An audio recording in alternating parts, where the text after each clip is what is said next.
রাব্বুল আলামিন বলেছেন লাদাইনা কিতাবুন ইয়ানতিকু বিল হক, একটা কিতাব তোমাদেরকে দিলাম, এটার ভিতরে হক ছাড়া বাতিল কিছুই নেই। শুরু থেকে শেষ পর্যন্ত শুরু হয়েছে বা দিয়া, শেষ হয়েছে সিন দিয়া। বাস অর্থ কি? বাস, যথেষ্ট। পৃথিবীতে যত সমস্যা আছে, যত কিছুর দরকার, সব কিতাবের ভিতরে দান করেছেন কে? একটা বেসিক পয়েন্ট আউট করেছেন আজকে শাহিন ভাই, যেটা আমাদের জাতীয় সমস্যা হয়ে দাঁড়িয়েছে, যে মানুষের হক মেরে দেয়া। আপনি যত নামাজ পড়েন, যত সেজদা দেন, আপনি কোরআনের জন্য শহীদ হন, কিন্তু কারো হক মেরে গেছেন, ওই মানুষ মাফ না করলে আল্লাহ আপনাকে মাফ করবে না। অত্যন্ত নাজুক একটা জিনিস। আল্লাহ রাব্বুল আলামিন সারা কোরআনের মধ্যে প্রথম আল্লাহর হক বর্ণনা করেছেন, তারপরে মানুষের হক বর্ণনা করেছেন। আল্লাহ রাব্বুল আলামিন কোরআনের মধ্যে বারবার করে উল্লেখ করেছেন, ওয়ালা তুশরিকু বিল্লাহ ইন্নাশ শিরকা লাযুলমুন আযীম। আল্লাহ রাব্বুল আলামিন আবার বলছেন, লা তুশরিকু বিল্লাহ ওয়া বিল ওয়ালিদাইনি ইহসানা। আল্লাহর হক হলো আল্লাহর সাথে কাউকে শিরক করা যাবে না, আর সব জায়গাতে ইহসান করতে হবে পিতামাতার উপর। পিতামাতা বলে পুরা আত্মীয় গোষ্ঠীটাকে আল্লাহ নিয়ে আসলেন। পিতামাতা থেকে ভাই, পিতামাতা থেকে চাচা, জ্যাঠা, মামু, ফুফু সব আসে, ঠিক না ঠিক? আজকে 43তম মাহফিল, 43তম সূরা কোনটি বলেন? আপনারা জানেন, আমি শুধু মনে করিয়ে দেব। 43তম সূরা যুখরুফ। প্রতিদিন আমরা কয়েকটা সূরা পড়ি, যেটা পড়তেন মুহাম্মদ সাল্লাল্লাহু আলাইহি ওয়াসাল্লাম। শাহিন ভাই বলেছেন যে আমরা এত ওয়াজ শুনি, এত ওয়াজ হয়, হাতে ওয়াজ, মোবাইলে ওয়াজ, ঘরে ওয়াজ, বাইরে ওয়াজ, কিন্তু আমল কম না, আমল বেশি। আমল বেশি হওয়ার কারণে প্রতি উপজেলায় একটা করে শ্রেষ্ঠ মসজিদ হয়েছে। মুসল্লি বাড়লে মসজিদও বাড়ে, তবে রেশিও যেই হারে হওয়া দরকার ছিল ওই হারে হচ্ছে না। কারণ আল্লাহ বলছেন, কালিলাম মিন ইবাদিয়াশ শাকুর। আপনি অধিকাংশ মসজিদের মুসল্লিরা তো নামাজই ঠিক মতো পড়তে পারে না। আবার দেখবেন মসজিদগুলোতে মুসল্লি ফজরের সময় সবচেয়ে বেশি, নাকি? হ্যাঁ, তো নামাজের প্রাণ কোন নামাজ? কোন নামাজে সব ফেরেশতারা উপস্থিত থাকে? সেই ফরজই তো নাই, ফজরই তো নাই। সারাদিন ফজরকে 2 বার আল্লাহ রেকর্ড করেন। কয়বার? 2 বার রিপোর্ট হয় ফজরের ব্যাপারে। আসমানের ফেরেশতারা যখন রাতের ফেরেশতারা বিদায় নেয় ফজর থেকে, তখন ফজরের নামাজে দাঁড়িয়েছে মুসল্লি, এটা রেকর্ড করে নিয়ে যায়। আবার দিনের ফেরেশতারা ফজরেই আসে। এজন্য আল্লাহ রাব্বুল আলামিন বলছেন, আকিমিস সালাতা লিদুলুকিশ শামসি ইলা ওয়াসাতিল লাইলি ওয়া কুরআনাল ফজর ইন্না কুরআনাল ফজর কানা মাশহুদা। সূর্য উদয় থেকে অস্ত যাওয়ার কিয়দাংশ পর পর্যন্ত তোমরা নামাজ কায়েম করো, ফজরের কোরআন পড়ো, ফজরের কোরআন তোমাদের জন্য সাক্ষী হয়ে যাবে। হাজিরার সময় আমরা নাই, কি করলাম? রাসূল সাল্লাল্লাহু আলাইহি ওয়াসাল্লাম বলেছেন, যারা ফজরে থাকে না এরা মুনাফিক। ফজর এবং এশা যাদের জন্য কষ্টকর, আসকালুস সালাত লিল মুনাফিকিন, মুনাফিকদের জন্য সবচেয়ে কঠিন নামাজ কোন নামাজ? ফজর এবং। অথচ রাসূল সাল্লাল্লাহু আলাইহি ওয়াসাল্লাম বলেছেন, 2 ঠান্ডার নামাজ যারা পড়বে তারা সাথে সাথে জান্নাতি হয়ে যাবে। মান সাল্লাল বারদাইন দাখালাল জান্নাহ, মান সাল্লাল বারদাইন লাম ইউলিজান নার। যারা 2 ঠান্ডার নামাজ পড়বে আল্লাহ তাদেরকে জান্নাত দান করে দিবেন। আল্লাহ রাব্বুল আলামিন কোরআনের 114টা সূরা দিয়েছেন আমাদের হেদায়েতের জন্য। কোরআন ছাড়া অন্য কোন কিতাব থেকে যারা হেদায়েত চায়, রাসূল বলেছেন আল্লাহুল্লাহ, আল্লাহ নিজে তাদেরকে গোমরাহ করে দিবেন। প্রতিদিন কোরআন পড়বো অর্থ সহ, রাজি আছি তো? কথা বলেন না কেন? আচ্ছা বলেন তো, এই যে ভরা করোনার সময় আমাদের দেশটি করোনা মুক্ত হলো, তখন সরকার কি খুলে দিয়েছে? কওমি মাদ্রাসা, কওমি মাদ্রাসা। হেফজখানা কইতে পারেন না? কি খুলে দিয়েছে? হেফজখানা খুলে দিয়েছে। কেন? কেন হেফজখানা খুলে দিয়েছে? কারণ কোরআন আছে যেখানে শাফা আছে, কোরআন আছে যেখানে রোগ মুক্তি আছে, সেখানে এই পৃথিবীতে দেখেন যে এলাকায় কোরআন কম সেই এলাকায় করোনা। আবার প্রথম করোনা মুক্ত শহর হলো মক্কা, দ্বিতীয় হলো মদিনা, কারণ ওখানে কোরআন সবচেয়ে বেশি। কিন্তু মক্কা মদিনার যে শাসকগুলো আছে এগুলো হলো মূর্খ। এখন এগুলো যখন করোনা বেড়েছে মক্কা মদিনা বন্ধ করে দিয়েছে, যখনই খুলে দিয়েছে সাথে সাথে করোনা মুক্ত হয়ে গেছে। আল্লাহু আকবার। তেলাওয়াত আছে যেখানে রোগ মুক্তি সেখানে এটা কার কথা? আল্লাহ বলছেন সূরা বনী ইসরাঈলের ভিতরে, অনুনাজ্জিলু মিনাল কুরআনে মা হুয়া শিফাউ ওয়া রাহমাতুল লিল মুমিনিন ওয়া লা ইয়াজিদুয যালিমিনা ইল্লা খাসারা। আল্লাহু আকবার বললে ভালো করে বলবেন, সবাই বলেন আল্লাহু আকবার। এই যে আল্লাহু আকবার বলছি, আমাদের জন্য জান্নাতে বাড়ি তৈরি হচ্ছে। সুবহানাল্লাহ। আমরা পড়েছি আল্লাহু আকবার কাবীরা, আলহামদুলিল্লাহ কাসীরা, সুবহানাল্লাহ বুকরাতাও। এই দোয়াটা যারা পড়বে আকাশের সবগুলো রহমতের দুয়ার আল্লাহ তাদের জন্য খুলে দেয়। আমরা প্রশংসা করলাম কার? প্রশংসা আছে যেখানে নিয়ামত বেশি। বগুড়ায় প্রশংসা বেশি, এর জন্য বগুড়ায় আল্লাহর নিয়ামত সারা বাংলাদেশেই বেড়েছে নিয়ামত। এখন মানুষ সংখ্যা কত বলেন তো? কত? 20 কোটি। কি চাইবে? কত কোটি বলেন? আচ্ছা ধরেন কত কোটি? 18 কোটি তো হবে। কি বলেন? 18 কোটি। আর স্বাধীনতার সময় মানুষ ছিল কয় কোটি? 7 কোটি। 7 কোটির সময় কম্বলে টানাটানি করছে। এখন 18 কোটিতে কম্বলের কোনো অভাব? কথা বল না কেন? অভাব নাই, সম্পদের কোনো অভাব নাই। এত তরকারি, এত শস্য বাংলাদেশের মতো পৃথিবীর কোন দেশে হয় না। এত কম তরকারির দাম পৃথিবীর কোন দেশে নাই। এটা কার বরকত? কারণ মোমেন বেশি দেশে। আর কিছু না হোক, জুমার দিন সব মসজিদ ভর্তি, ঠিক না ঠিক? অন্য দিনের খবর নাই, বোনাসের জন্য সবাই এক পায়ে রাজি। ফজর গেল, ঘুমাইয়া কাজা করেছে ফজর, তখনও জাগনি, যখন জোহর হেলায় খেলায় কেটেছে আসর, মাগরিবের ওই শুনি আজান, এখনো জমাতে হওয়ার শামিল, এখনো এর সাথে আছে স্থান। আজকে তওবা করব, আর নামাজ ছাড়বো না। যে নামাজ ছাড়বে না সে প্রতিবেশীর হক দিবে, ঠিক না ঠিক? যে নামাজ ছাড়বে না সে বিবি বাচ্চার হক দিবে, বোনের হক দিবে। এটা আল্লাহ খুব কঠিন করে কোরআনে উল্লেখ করেছেন। যারা নিজের বোনের হক থেকে বোনকে বঞ্চিত করে তারা জাহান্নামী। তারা কোথায়? জাহান্নামী। আবার যেই স্বামীরা নিজেরা বসে থাকে স্ত্রীদেরকে দিয়ে কাজ করায়, ওই স্বামীদেরকেও আল্লাহ রাসূল জাহান্নামী বলেছে। নিজেরা কামাই করে না, বিবিদেরকে বিদেশে পাঠিয়ে দেয় কামার জন্য। এরকম আছে না নাই? খবরদার। এরা হলো বাজুন্নাদের মতো। ওই যে আমাদের দেশে বিভিন্ন জায়গায় বাড়ি করে, যে কি নাম বলি এদেরকে? বেদে। বেদের মাইয়া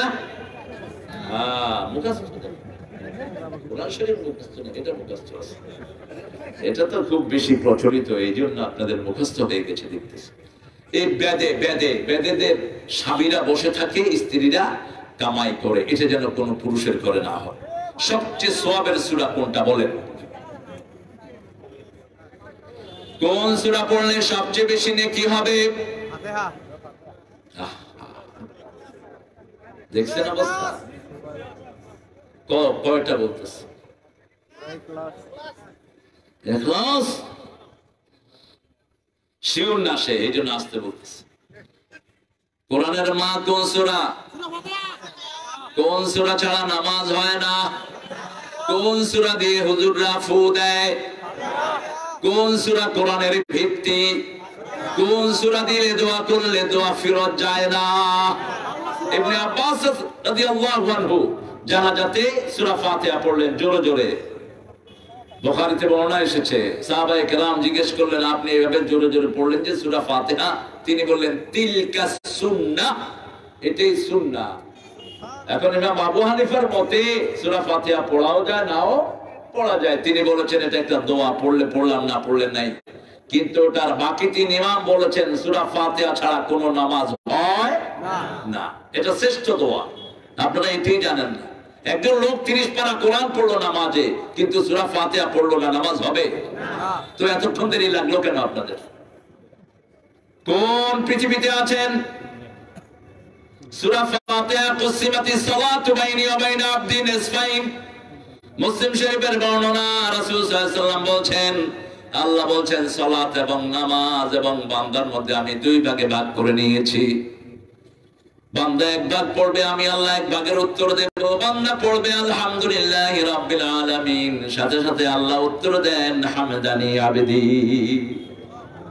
বান্দা বলবে আর রহমানের রাহিম, আল্লাহ বলেন মাজ্জাদানি আবদি, বান্দা আমার বড়ত্ব বর্ণনা করছে।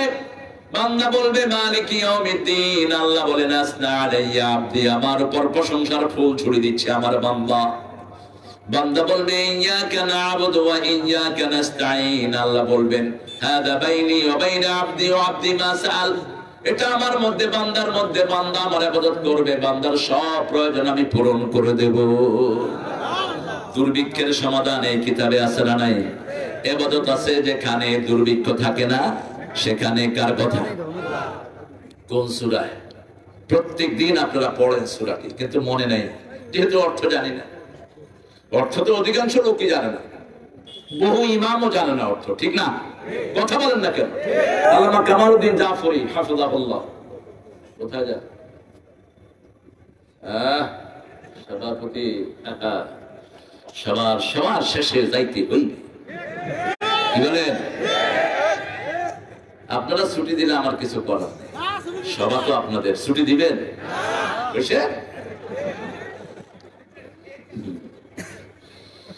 এত বড় সমাবেশ কোথায় পাবেন? গুনাহ ঝরতেছে এখন, শুধু সুবহানাল্লাহ বলি, গুনাহ ঝরছে। আল্লাহু আকবার। এগুলো হলো রূহের কারখানা। কিসের কারখানা? ভাত খায়, রুটি খায়, এগুলোতে শরীর তাজা হয়, ঠিক না ঠিক? আর কোরআনের মাহফিলে আসলে কি তাজা হয়? রূহ তাজা হয়। কি তাজা হয়? রূহ নাই, আপনি ডেড, আপনি মরা মাছ, ঠিক না ঠিক? এই রূহের খাবার হলো 5 ওয়াক্ত নামাজ, রূহের খাবার হলো বোনের হক দেয়া, রূহের খাবার হলো পিতামাতার সাথে ভালো ব্যবহার করা, রূহের খাবার হলো হিন্দু হোক প্রতিবেশী, বেনামাজি হোক, তার সাথে ভালো ব্যবহার করা, রূহের খাবার হলো মানুষের জমিনে রায় সোজা রাখা, রূহের খাবার হলো ওজনে সঠিক দেয়া, রূহের খাবার হলো প্রতিটি মুহূর্তে আল্লাহর সাথে ভালো কথা বলা, ঠিক না ঠিক? রূহের খাবার হলো আপনার ছেলে মেয়ের হাতে অ্যান্ড্রয়েড সেট না দেওয়া, কারণ ওরা অ্যান্ড্রয়েড সেট অধিকাংশ বাচ্চারা ব্যবহার করতে জানে। বিয়ের পরে দেন, এখন দেন কেন? আর ইন্টারনেট আমাদের দেশের মতো ইন্টারনেট আমেরিকাতেও ব্যবহৃত হয় না, কোন দেশে না, রিক্সাওয়ালা পর্যন্ত ইন্টারনেট চালায়। হ্যাঁ, অ্যান্ড্রয়েড সেট রিক্সাওয়ালার হাতেও আছে। এটা কি বলবো আমি, এটা অ্যান্ড্রয়েড সেট। এখন আমার হাতে একটা অ্যান্ড্রয়েড সেট আছে, দেখছেন? এটা কি সেট? অ্যান্ড্রয়েড সেট হাতে নেওয়া মানে হলো আপনার সব রিপোর্ট গুলো ইসলাম বিরোধীদের হাতে তুলে দেয়া। কারণ অ্যান্ড্রয়েড সেট গুলোর ভিতরে একটা চিট দেয়া থাকে, এটা অফ হলে আপনি কোথায় আছেন ট্র্যাকিং করা সহজ, কিন্তু এটা বন্ধ করে দেন, আপনাকে জীবনে কেউ খুঁজেও পাবেন না। আবার অ্যান্ড্রয়েড সেটের ভিতরে সুবিধার চেয়ে অসুবিধাই বেশি। সেজন্য আমার আল্লাহ রাব্বুল আলামিন বলেছেন, যেখানে উপকার কম ক্ষতি বেশি, সেটা তোমরা ব্যবহার করো।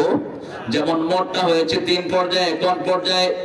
প্রথম বলেছে লা তাকরাবুস সালাত ওয়া আনতুম সুকারা,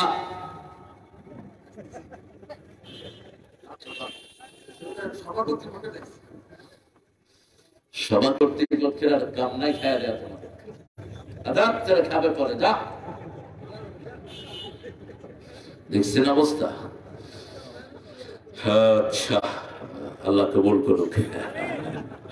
কি আর বলা যায়, বুঝেছেন ভাই? আমরা বগুড়া সোল পুঁটি মাছ ধরতে গিয়ে ধরে আনলাম, পুঁটি মাছ খেতে গেছিলাম, পুর চলে আসছে। আমরা কোরআন থেকে আজকে কথা শুনবো, তাহলে সবচেয়ে সওয়াবের সূরা কোনটা? ফাতিহা। সূরা ফাতিহা সবাই জানেন তো? অর্থ জানেন? অর্থ জানেন না? এত সহজ একটা সূরা, আজকে ওয়াদা করব এটার অর্থ জেনে দেব, রাজি আছেন তো? এটার অর্থ জেনে এটা আমল করেন, 7টা জাহান্নাম আপনার জন্য হারাম হয়ে যাবে। এটাতে প্রথমেই আল্লাহর প্রশংসা আছে না নাই? 3টা প্রশংসা আল্লাহ। প্রথম হলো আলহামদুলিল্লাহি রাব্বিল আর রহমানির মালিকি ইয়াউমিদ্দিন। এটা যদি আপনি বুঝেন, আপনি কোনোদিন হতাশ হবেন না।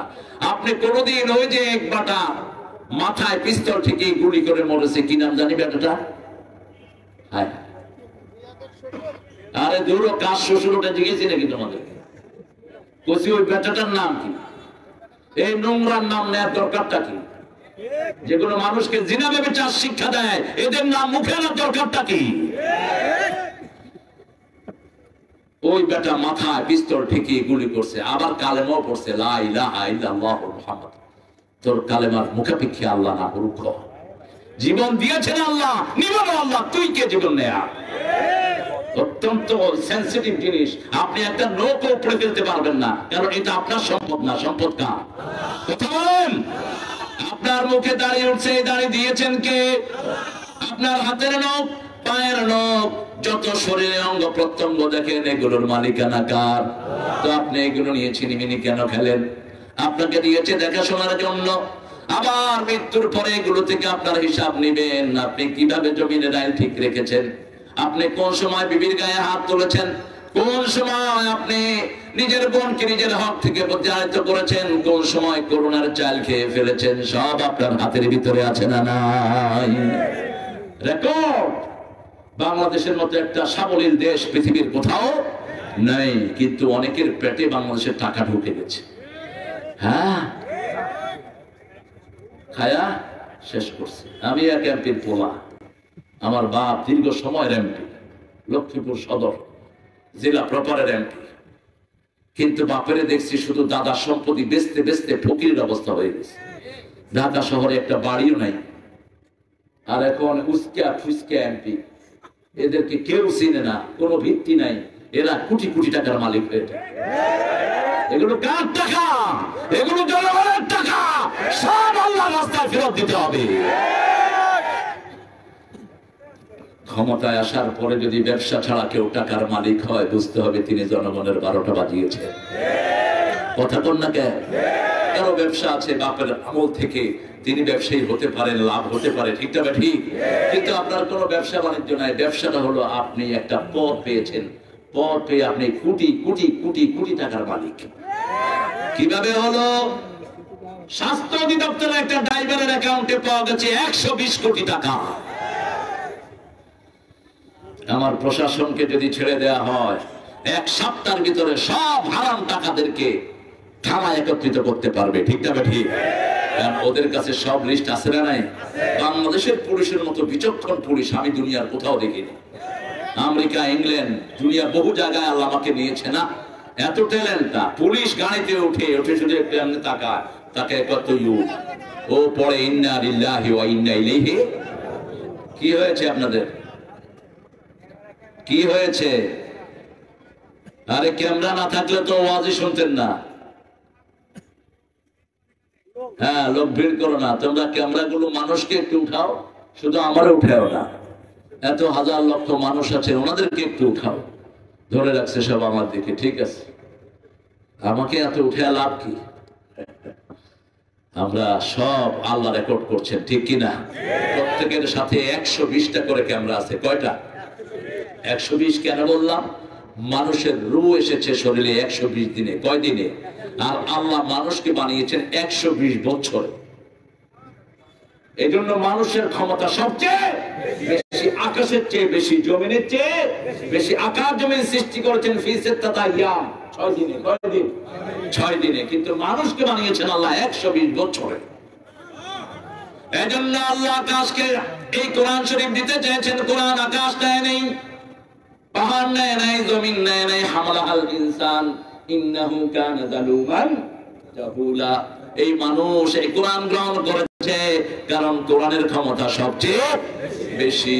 মানুষের ক্ষমতা বাড়িয়ে দিয়েছেন কে? এই মানুষ কোনোদিন শেষ হবে না।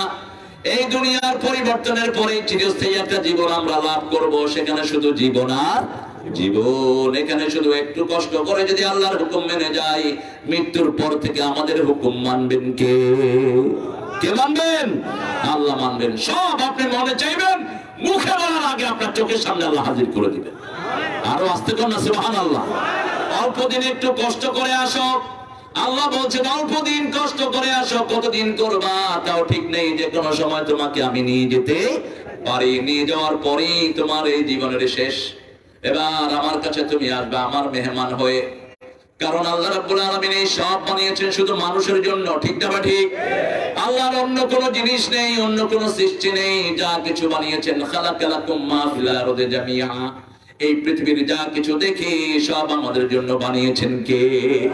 এই জন্য দেখেন একই ছোট্ট দেশ 7.5 কোটি মানুষের খাবার টানাটানি ছিল, এখন 18 কোটি মানুষের খাবার কোনো টানাটানি। একই জায়গা কিন্তু জায়গা বাড়েও নেই, মানুষের থাকার কোনো সমস্যা হচ্ছে না। আরো 10 লক্ষ রোহিঙ্গাকে এক থানায় জায়গা করে দিয়েছে। কয় লক্ষ? 10 লক্ষ এক থানায়। এখন সেই 10 লক্ষ বেড়ে 23 লক্ষ হয়েছে। শাহিন ভাই বুঝেনি? হ্যাঁ বুঝলে কিন্তু জোরে হাসি দিত একটা। কিভাবে 23 লক্ষ হইল? চাউলের বরকত, বাংলাদেশে বরকত আর বরকত। কিছু বেকুব আছে, ছেলে হোক মেয়ে হোক দুটি সন্তানই অভিষ্ট, একটা হইলে ভালো, না হইলে আরো ভালো। তো তুমি বিয়ে করছো কেন? কোরআন থেকে আজকে একজনের সাথে কথা বললাম, ভাই আপনার বাচ্চা কয়টি? কয় হুজুর 3টা হয়েছে, একটা মারা গেছে, 2টা আছে, 2টা দুদিকে চলে গেছে, এখন আমরা টুনাটুনি ছাড়া ঘরে আর কেউ নেই।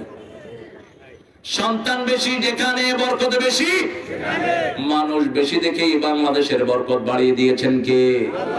এত এত যুবক পৃথিবীর কোন দেশে নাই, একসাথে এত কর্মস্থল, এত কর্মচাঞ্চল্য মানুষ পৃথিবীর কোন জায়গাতে নাই। এজন্য বাংলাদেশের রেমিনেন্সের কোনো শর্ট হয় না। মাঝে দিয়ে একটু শর্ট হয়েছিল, আল্লাহ আবার পূরণ করে দিয়েছেন। ঠিক না ঠিক? কারণ আমরা যখনই কোনো বিপদে পড়ি কার দিকে ঘুরি? কার দিকে? বাংলাদেশের সব ধর্মের লোকেরা বিপদে পড়লে কারে ডাকে? গত সপ্তাহে এক হিন্দু ভাইয়ের বায়োগ্রাফি নিচ্ছিলাম চট্টগ্রাম। বললাম যে তুমি কি করো? কয় আমি পূজা অর্চনা মাঝে মধ্যে করি। কি পূজা করো? কয় দুর্গা পূজা হরি, অন্যান্য পূজা হরি, কিন্তু যখন তুফান আসে তখন আল্লাহরে বলাই। কেন তুফান আসলে আল্লাহরে বলা কেন? মূর্তি তুফান সরাতে পারে না, তুফান সরানোর জন্য আল্লাহকে লাগে। কথা বলেন না কেন? একজন বৌদ্ধ বলছেন হুজুর বৌদ্ধদের ডাকি, কিন্তু যখনই দরিয়াতে দেখি 3-4 নম্বর সিগন্যাল এসেছে তখন আযান দেয়া শুরু করে দেই। কারণ আল্লাহ কোরআনে বলেছেন মওজুন কাল জেবাল, সাগরের মধ্যে যখন পাহাড়ের মতো ঢেউ ওঠে তখন আল্লাহ ছাড়া আর কারো কথা মনে আসে। আকাশে যখন বিজলি চমকায় তখন মানুষ কাকে ডাকে? আল্লাহকে ডাকে। তারপরে মানুষ শিরক করে। আমাদের দেশে শিরক বেশি না কম? বগুড়ায় কমছে বোধহয় এখন একটু। হ্যাঁ আছে, তাবিজ আছে যেখানে, শিরক আছে সেখানে। যাদের হাতে তাবিজ আছে ছুঁড়ে উড়ে ফেলে দিবেন এখান থেকে গিয়ে। তাবিজ যার হাতে আছে, রাসূল তার সাথে কথা বলতেন না। রাসূলের কাছে 11 জন লোক এসেছেন কালেমা পড়ে মুসলমান হবেন। 10 জনকে তিনি কালেমা পড়ালেন, একজনকে পড়ালেন না। তিনি বললেন হোয়াটস মাই ফল্ট? রাসূল সাল্লাল্লাহু আলাইহি ওয়াসাল্লাম আমার অপরাধ কি? রাসূল বললেন তোমার তাবিজ খুলে আসো, তারপরে তোমাকে কালেমা পড়াবো। আর আমাদের এখানে তাবিজের ব্যবসা হয় মাশাআল্লাহ। আরে ভাই কোরআন দিয়ে ফু দেন না, কোরআন দিয়ে এক ফু দিয়ে আপনি 10 কোটি টাকা দেন, হালাল। আবু সাঈদ খুদরি রাদিয়াল্লাহু আনহু, বুখারীর বর্ণনা, তিনি গিয়েছেন এক এলাকায় সারিয়া নিয়ে। যে সমস্ত সৈন্যবাহিনীতে রাসূল থাকতেন না ওগুলোকে বলা হয় সারিয়া, আর যেগুলোতে রাসূল নেতৃত্ব দিতেন ওগুলোকে বলা হয় গজওয়া। কি বলা হয়? গজওয়া বলা হয়। এই সারিয়াতে গেলেন তিনি, তো এলাকার যিনি দলপতি ছিলেন আমাদের এই ভাইয়ের মতো, ওনার ছেলেকে সাপে কামড় দিয়ে মেরে ফেলেছে।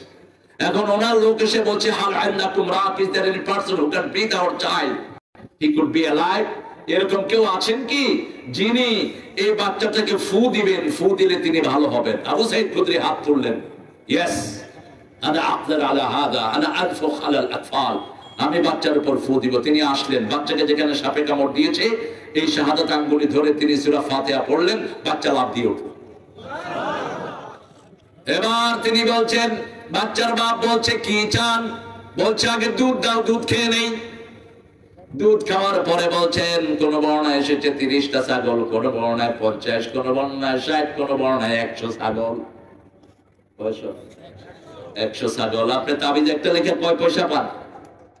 100 ছাগল নিলেন। সাহাবায়ে কেরাম বললেন কিভাবে এনেছো? আমরা নেব না। রাসূলের কাছে চলে গেলেন।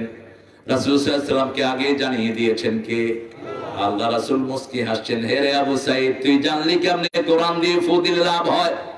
ইয়া রাসূলুল্লাহ, যেটা দিয়ে রূহ ভালো হয় সেটা দিয়ে শরীরে ভালো হতে। রূহ আছে যেখানে মানুষ আছে, রূহ নাই যেখানে লাশ আছে সেখানে। রূহের কারণে আমাকে ডাকা হয় আব্দুল করিম, আব্দুর রহিম। রূহ যখনই চলে যাবে আমি আর দুনিয়াতে থাকতে পারবো। এখন রাসূল সাল্লাল্লাহু আলাইহি ওয়াসাল্লাম বলেন, আবু সাঈদ ছাগল তুমিও খাও আমারেও দাও। আরো আস্তে কর না সুবহানাল্লাহ। আপনার তাবিজ তো এয়ারপোর্টে গেলেই পুলিশে থাপ্পড় দিয়ে ছিনিয়ে নেয়। এত যায় সৌদি আরবে, তারপরেও বুঝে না। মিডল ইস্টের যে কোনো এয়ারপোর্টে পুলিশ এরকম করে হাতায়। আমি যখন প্রথম গেলাম আমাকে হাতাইতেছে, আমিও হাতাইতেছি পুলিশ আমাকে বলছে, আমি বলছি কি চাও? বলছে তাবিজ চাই। আমি পেটে হাত দিলাম। পেটে হাত দিলা কেন? বললাম বাংলাদেশের পেটেও তাবিজ বাঁধে, তোর নতুন জায়গা পাইলাম। কি বরকত তাবিজের! আহা, আল্লাহ আমাদেরকে এটা থেকে হেফাজত করেন। আরো আসতে কর না আমিন। রাসূল 5 ওয়াক্ত সূরা পড়ে ফু দিতেন। কয় ওয়াক্ত? 5 ওয়াক্ত। সকালে পড়তেন, মাগরিবে পড়তেন সবচেয়ে বেশি। 9টা সূরা, 9 বার পড়তেন। 3 কয়বার? 9 বার পড়তেন। নাস পড়তেন, ফালাক পড়তেন, তারপরে সূরা ইখলাস পড়তেন, তারপরে আয়াতুল কুরসি পড়তেন, অসংখ্য দোয়া পড়তেন। প্রায় 27টা দোয়া সকালে, 27টা দোয়া সন্ধ্যায় পড়তেন রাহমাতাল লিল। এগুলো হলো আপনার জন্য প্রোটেকশন, এগুলো আপনাকে হেফাজত করবে। কারণ এগুলোর ভিতরে কার নাম আছে? সে আল্লাহ রাব্বুল আলামিন বলছেন 114টা সূরার ভিতরে তোমাদের জন্য সবচেয়ে বরকতময় করেছি সূরা ফাতিহা। কারণ সূরা ফাতিহাকে আল্লাহ সূরা হিজরের ভিতরে বর্ণনা করছেন, وَلَقَدْ آتَيْنَاكَ سَبْعًا مِنَ الْمَثَانِي وَالْقُرْآنَ الْعَظِيمَ। হে নবী আলাইহিস সালাম, আপনাকে 7টা আয়াত দিলাম। মাসনা বললেন বারবার যেটা পড়া হয়, দ্বিতীয়বার পড়া হয়। আমরা সূরা ফাতিহা দিয়ে যখন নামাজ শুরু করি 2 রাকাতের কমে আমরা কোনো নামাজ পড়ি না, ঠিক তবে ঠিক মাসনা হয়ে যাচ্ছে। আবার রাসূল যখন কোন সূরা পড়তেন মাসনা পড়তেন। সূরা ইখলাস পড়লে তার আগে পড়তেন কুল ইয়া আইয়ুহাল কাফিরুন। সূরা দুহা পড়লে তারপরে পড়তেন আলাম নাশরাহ লাকা সাদরাক। সূরা মূল পড়লে তার আগে পড়তেন সূরা সিজদা। মিলিয়ে পড়তেন রাহমাতাল লিল। সূরা রহমান পড়লে পরের আয়াতে পড়তেন সূরা ওয়াকিয়া। এইভাবে মিলিয়ে পড়তেন। আল্লাহ বলছেন তোমাকে আমি 7টা আয়াত দিলাম, তার সাথে 30 পারা কোরআন দিলাম। 30 পারা কোরআনকে ব্যাখ্যা করলে, সংক্ষিপ্ত করলে 7টা আয়াত হয়, আর 7টা আয়াতকে ব্যাখ্যা করলে 30 পারা কোরআন হয়ে যায়। আবার আল্লাহ বলছেন কোরআনে আজিম তুমি আমল করেছো, এইজন্য তোমার চরিত্র আমি বানিয়ে দিয়েছি। ওয়া ইন্নাকা লাআলা খুলুকিন আযীম। তোমাকে উত্তম চরিত্র দান করেছি, যে চরিত্র আর কাউকে আমি দান করি নাই। এমন জীবনের এমন কোন কাজ নাই যেটা করেন নাই রাহমাতাল লিল আলামিন। সে আল্লাহ রাব্বুল আলামিন দ্বিতীয় সূরা করলেন সূরা ইখলাস। একবার পড়লে 10 পারার সওয়াব। কয় পারা? 10 পারা। তৃতীয় করলেন সূরা কাউসার। একবার পড়লে 5 পারা সওয়াব হয়ে যাবে। কিন্তু সূরা ইখলাস পড়লেন, আবার মাজারে গিয়ে বললেন কেউ ফিরে না খালি হাতে বাবার দরবারে। যা আমলে ছিল সেটাও শেষ। কোন শিরক আমরা করব, সেজদা দেব কাকে? মাথা নত করব কার সামনে? এই যে এমনি ঝুঁকে যে আপনারা হাত মিলান, এটাও নাজায়েজ। ঝুঁকতে পারবেন না, মাথা সোজা থাকবে। এইভাবে হাত একমাত্র আল্লাহ ছাড়া কারো সামনে মাথা নত হবে না। সুবহানাল্লাহ, ঠিক না? ঠিক। পার্লামেন্টে আগে পার্লামেন্টের মেম্বাররা মাথা নত করে ঢুকতে হতো। হুমায়ুন রশিদ চৌধুরী সাহেব একজন আলেমের অনুরোধে বিল আনলেন। মাথা হুমায়ুন রশিদ সাহেব স্পষ্ট করে বলেন আল্লাহ ছাড়া আমরা কারো সামনে মাথা নত করি না, অতএব এই পার্লামেন্টের সামনেও কেউ মাথা নোয়ায় আসতে পারবে না। আলহামদুলিল্লাহ বলবেন না? একজনের কাছে মাথা নোয়ায় তিনি কে? একজনকে নোয়ায় দেখি, আর কারো কাছে নোয়ানোর কোনো দরকার। আর যারা একজনের কাছে মাথা না নোয়ায়, যে কোনো জিনিস দেখলে তাদের মাথা নোয়াতে হয়। সাপের কাছে নোয়ায়, গরুর কাছে নোয়ায়, গাছের কাছে নোয়ায়, বিচ্ছুর কাছে নোয়ায়, ঠিক না বেটি? মানুষের কাছেও নোয়ায়। আল্লাহ আমাদেরকে হেফাজত করেন। আমার ভাইদেরকে আল্লাহ বুঝ দেন। হিন্দু ভাইরা আপনাদের কিতাবগুলো পড়বেন, তাহলে দেখবেন আপনাদের মধ্যে আমাদের মধ্যে কোনো পার্থক্য নেই। আপনাদের কোনো কিতাবে কিন্তু মূর্তির কথা নেই, একটা কিতাবও না। বাইবেলের যেমন কোন কিতাবে ঈসা আলাইহিস সালামের ইবাদতের কথা নাই। ইবাদতের কথা এসেছে কার? ইন্নাল্লাহ রাব্বি ওয়া রাব্বুকুম ফাবুদুহু। তিনি বলছেন আল্লাহ আমার রব, তোমাদের রব, সেই আল্লাহ তোমরা ইবাদত করো, ঠিক না ঠিক? সেজন্য আমরা যারা কিতাব পড়ি তাদের মধ্যে কোনো সমস্যা নাই। বাংলাদেশের অধিকাংশ মানুষ কোরআন পড়ে না, এটাই স্বাভাবিক। এজন্য কোরআন না পড়া বহু বক্তার ওয়াজে আমরা যাই, কাঁচা শিরক করে, এদেরকেও মানুষ দাওয়াত দিয়ে নেওয়া শুনে একদম প্রকাশ্য শিরকের সাথে জড়িত। কথা কি ভুল বলেছি? বুঝেন না কথা আপনারা? আল্লাহ বুঝার তৌফিক দান করুক। তাহলে এখন সূরা হিজর থেকে, যুখরুফ থেকে কথা বলবো। আল্লাহ তৌফিক দান করেন, জোরে বলেন আমিন। কোরআন শরীফ পড়ার আগে শয়তান থেকে আশ্রয় চাইতে হয়, কারণ শয়তান কোরআন আলোচনা হোক এটা শয়তান চায় না। কালকে এই সময় শাহিন ফোন করেছে, আমার প্রোগ্রামটা বোধহয় আমি করতে পারবো না। আমি বললাম শাহিন ভাই কোথায়? ভিপি শাহিন, শাহিনদার নেতৃত্ব হবে। আমার কয় বছর জুনিয়র জিজ্ঞান তো? আমার মেট্রিক হলো 79-তে, এর হচ্ছে 90-তে আমার মাস্টার ডিগ্রি হয়ে গেছে। নেতাগিরি করতে করতে বুড়ো হয়ে গেছে। বললাম শাহিন ভাই কোথায়, আপনাদের নেতারা কোথায়? বলছে তারেক ভাই কে জানি লাগাইছে। কে লাগাইছে? যিনি লাগাইছো তোমার কপালে খারাপই আছে। কোরআন যেমন নরম তেমনি কঠিন, কোরআনের সাথে বেয়াদবি করে কেউ থাকতে পারে না।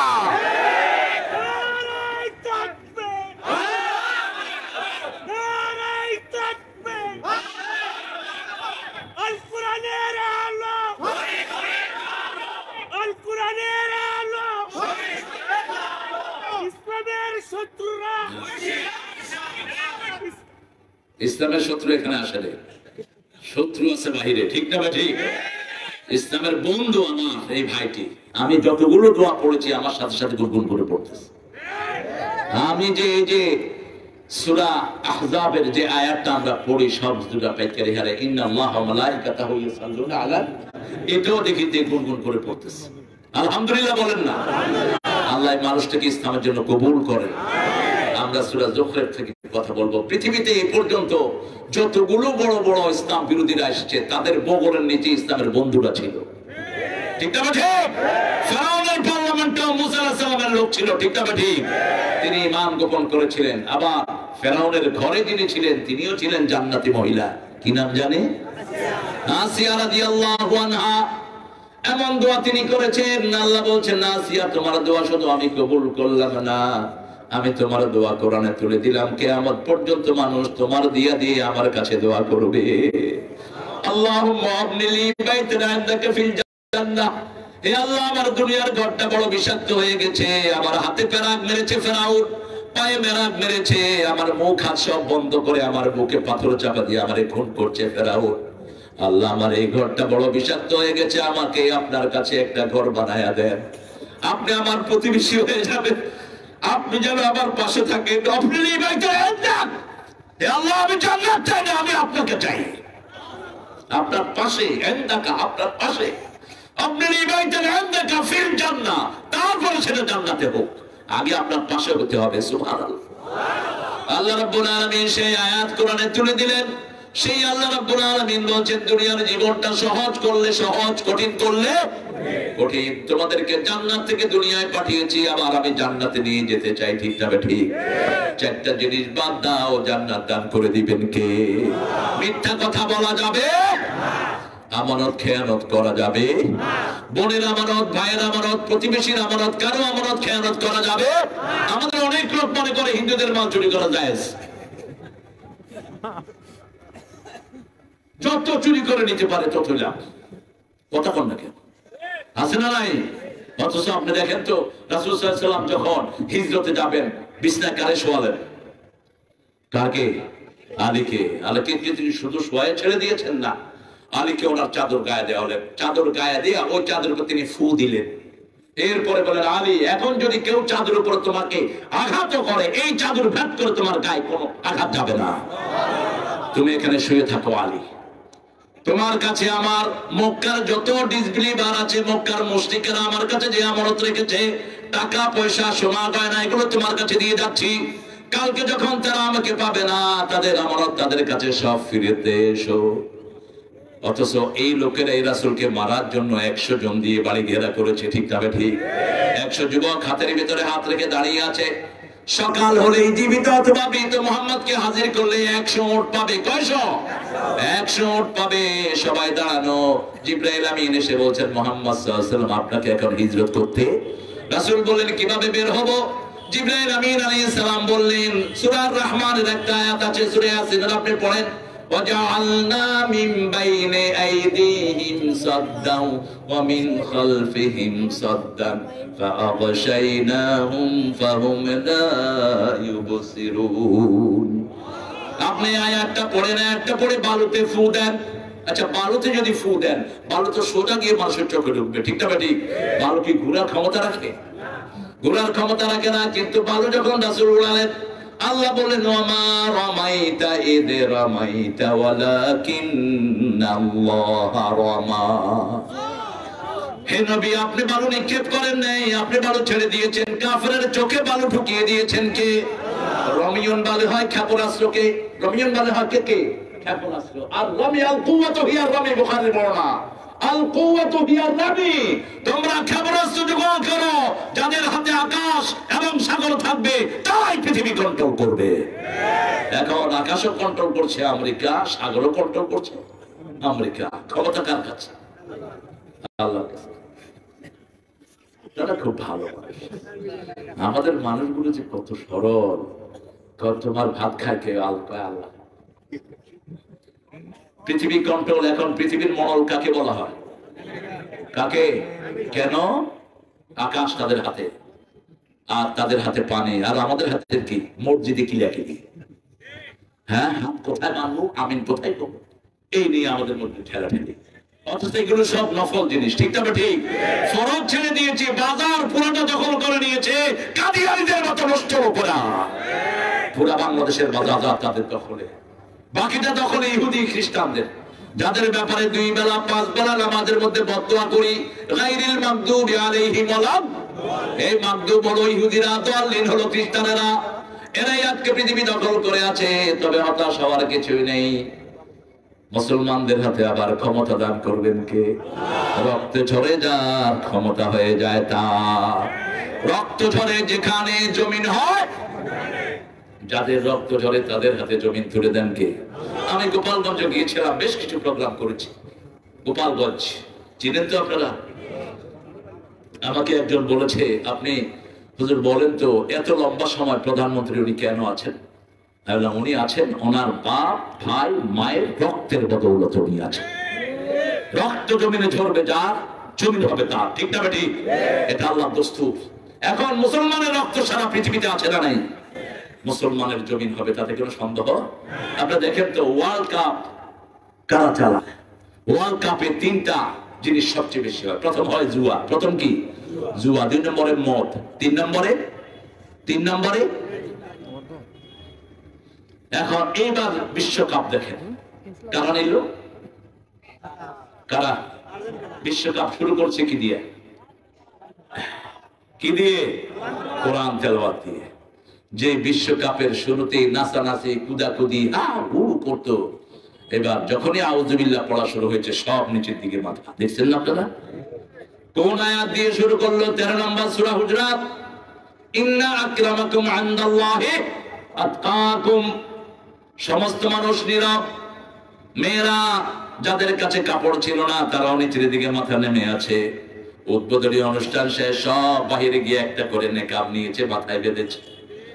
কি আওয়াজ পড়লো! সারা দেশ সাজিয়ে দিয়েছে কোরআনের আয়াত দিয়ে আর হাদিস দিয়ে। এয়ারপোর্টে ঢুকেছে ইংল্যান্ডের এক সেলিব্রিটি পরিবার। ঢুকেই তারা দেখে মান কানা ইউমিন বিল্লাহি ওয়াল ইয়াউমিল আখির ফালইউকরিম দাইফা।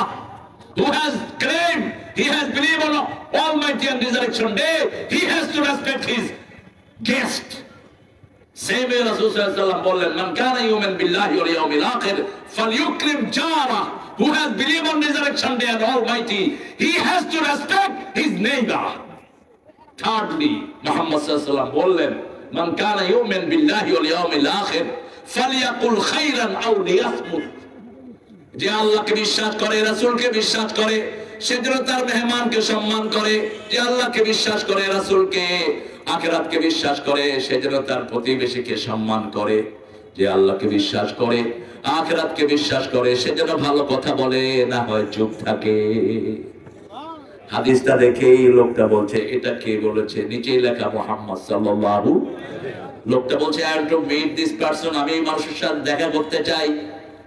লোকেরা বলল he was our prophet, he died long before, তিনি আমাদের নবী, তিনি চলে গেছেন দুনিয়া থেকে 1400 বছর আগে। ওই লোকেরা বলছে আমি তার দলে ঢুকতে চাই।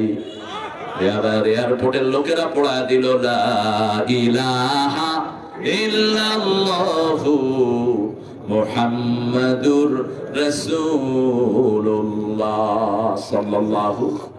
আমাদের চরিত্র যদি ভালো হতো দলে দলে মানুষ ইসলামে আসতো, ঠিক না ঠিক?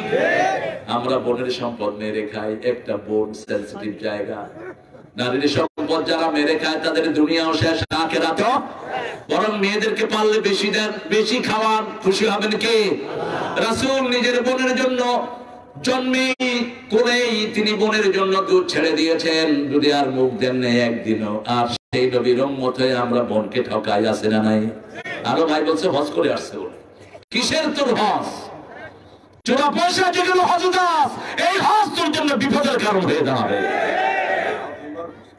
হ্যাঁ, খবর তো ভালোই দেখে, 2বার করছে হজ। বিচার তো ভাই করছে, চেয়ারম্যানদের কাছে এসব খুঁটনাটি বিচার আসে। আমি আজকাল শাহিন ভাইকে বলবো আপনার ইউনিয়নে আপনি মেয়েদেরকে আপনি বোরকার ব্যবস্থা করে দেন, অথবা মাথায় পর্দার ব্যবস্থা করে দেন, রাখতে পারবে না। এটা অলরেডি করেছে আবার গফরগাঁওয়ের একজন চেয়ারম্যান, শাহিন ভাইয়ের মতোই আমার অত্যন্ত স্নেহের। এরকম আমি তাকে বললাম স্যার আমি অলরেডি শুরু করেছি আপনার একটা আলোচনা শুরু, আমি 3টে স্কুলে পড়েছি, কারণ আপনার ইউনিয়ন সম্পর্কে আপনাকে আল্লাহ জিজ্ঞেস করবেন। আপনি ঘোষণা করেন আপনার ইউনিয়নে কেউ মদ গাঁজা খেতে পারবে না, আনতে পারবে না, যে আনবে সে জেলখানার ভাত খাবে, ঠিক না?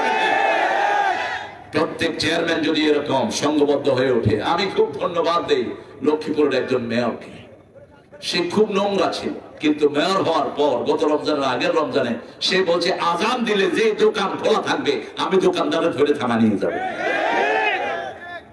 প্রকারান্তরে হলো কি, মসজিদে গেছে মেয়রের ভয়ে, কিন্তু ওখানে যাওয়ার পর ভয় আসছে কার? আল্লাহর ভয়। কি সিস্টেম দেখেন। আমার আত্মীয় খুব বেশি নামাজি ছিল না, এখন দেখি আজান হওয়ার সাথে সাথে ও দোকান বন্ধ করতেছে। আমি কি রে ভাই, কি জানেন না ওই যে কি কিলখানের ডরে গেছিলাম মসজিদে, মসজিদে যায় মসজিদের প্রেমিক হয়ে গেছে, কারণ ওটাই আমাদের স্থায়ী জায়গা, ঠিক না ঠিক? সেজদা দিবেন যেখানে জান্নাত আছে সেখানে। সেজদা দেব কাকে? তো সেজদা দিয়ে কি বলে? সেজদা দিয়ে বলেন যে আল্লাহ আপনার যে আইনগুলো আছে জমিতে ঘরে বাহিরে এই সব আমি মানলাম, কপাল লাগায়া আপনার কাছে স্বীকৃতি দিয়ে গেলাম, সুবহান রাব্বিয়াল আলা। তো এরপরে উঠে যদি বোনের হক না দেন তাহলে তো আপনি সেজদার সাথে গাদ্দারি করবেন। এরপরে উঠে যদি আপনি ইসলাম বিরোধী কাজ করেন, নামাজের সাথে আপনি মুনাফিকি করলেন, ঠিক না ঠিক? নামাজ হলো হাজিরা, 5 ওয়াক্ত আমরা হাজিরা দেই যাতে আমরা কোনো গুনার কাজে লিপ্ত না হই। আমার আল্লাহ বলেছেন যে 5 ওয়াক্ত নামাজ পড়বে তাকে মুমিনের সার্টিফিকেট দান করে দাও।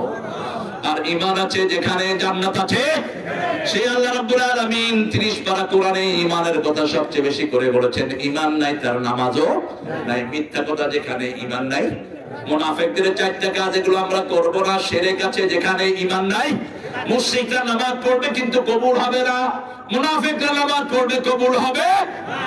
মুনাফিকদের গুণ হলো 4টি। কয়টি? প্রথম মিথ্যা কথা, মিথ্যা সাক্ষী, আছে না নাই? কোনো ফিলিংস নাই, মিথ্যা সাক্ষী দিচ্ছে, অথচ মিথ্যা সাক্ষীটা শিরকের পর্যায়ের গুনাহ। বলেছেন মুহাম্মদ সাল্লাল্লাহু মসজিদে নববীর মেহরাবে বসে রাসূল পড়ছেন আস্তানিবুর রিসা মিনাল আওসাম আস্তানিবু কাওলা যুর, সূরা হজের 30 নম্বর আয়াত। হে মুমিনেরা, তোমরা ঘৃণ্য মূর্তি পূজা থেকে নিজেদেরকে বাঁচাও, তোমরা বাঁচাও মিথ্যা সাক্ষী থেকে, মিথ্যা কথা থেকে। মিথ্যা কথা সবচেয়ে বেশি মানুষকে জাহান্নামের দিকে টেনে নিয়ে যায়, ঠিক না ঠিক? রাসূলের কাছে একজন সাহাবী এসে বলছেন আমি 3টা অপরাধ করি। কয়টা? 3টা অপরাধ করি, তবে একটার বেশি ছাড়তে পারবো না। আমি মিথ্যা কথা বলি, আমি মদ খাই, আমি বাজে কাজে যাই। রাসূল সাল্লাল্লাহু আলাইহি ওয়াসাল্লামকে বললেন আপনি একটা বন্দের কথা বলবেন। রাসূল সাল্লাল্লাহু আলাইহি ওয়াসাল্লাম ছিলেন সারা দুনিয়ার ডাক্তারদের ডাক্তার, তিনি বললেন মিথ্যা কথা বলো না। ওই সাহাবী রাদিয়াল্লাহু আনহু রাতের বেলায় মদ খেতে যেতেন, বিবিকে মিথ্যা কথা বলে যেতেন। এখনো আমাদের দেশে যারা মদ খায় তারা বিবিকে সত্য কথা বলে? যারা গাঁজা খেলে, যারা গাঁজা খায়, যারা জুয়া খেলে তারা সত্য কথা বলে? বিবিকে যদি বলে কই যা, কয় এমনি একটু বন্ধুর সাথে ঘুরতে যেতেছে। ওই সাহাবী যখনই সন্ধ্যা হলো মদ খেতে যাবেন, এখন বিবির সামনে এসেছেন, বিবি বলছেন কোথায় যাও? কয় না যাবো না। কয় কেন? প্রত্যেক দিনে তো যাও, আজকে কি হলো? কয় না আজকে যাবো না, এমনি জামা কাপড় পরছি। আবার ঘুরে আসতেছে, আবার বিবি বলছে কোথায় যাও? কয় না যাবো না, এমনি ঘুরতেছি। একদিন গেল, 2 দিন গেল, 3 দিন গেল। রাসূলের সামনে গিয়ে বলছেন ইয়া রাসূলুল্লাহ, আমার একটা অপরাধ আমি বন্ধ করেছি, আমার সব অপরাধ বন্ধ হয়ে গেছে। লিমা তাকুলুনা মা লা তাফআলুন কাবুরা মাকতান ইনদাল্লাহি আন তাকুলু মা লা তা'লামুন। এর চেয়ে বড় জঘন্য গুনাহ আর কিছুই হতে পারে না। আমরা আজকে ওয়াদা করব, আল্লাহ অতীতে যা মিথ্যা কথা বলেছি আজকে থেকে শপথ করছি আর মিথ্যা কথা বলবো না। আগের গুনাহগুলো মাফ করে দিবেন কে? আল্লাহ চায় আল্লাহর দিকে ফিরে আসেন। আপনি একা আসেন, কারণ আল্লাহর সামনে একাই দাঁড়াতে হবে, ঠিক না ঠিক? সেই আল্লাহ বলছেন সূরা যুখরুফের শুরুতে হামিম আল কিতাবিল মুবিন ইন্না জাআলনাহু কুরআনান আরাবিয়্যান লাআল্লাকুম তা'কিলুন। একই আয়াত এনেছেন সূরা ইউসুফের ভিতরে, ইন্না আনজালনাহু কুরআনান আরাবিয়্যান লাআল্লাকুম তা'কিলুন। তার আগে হামিম সেজদা দিয়ে আল্লাহ শুরু করলেন, হামিম দিয়ে শুরু করলেন। এটা হরফে মুকাত্তার, যেটা অর্থ আল্লাহ ছাড়া আর কেউ জানে।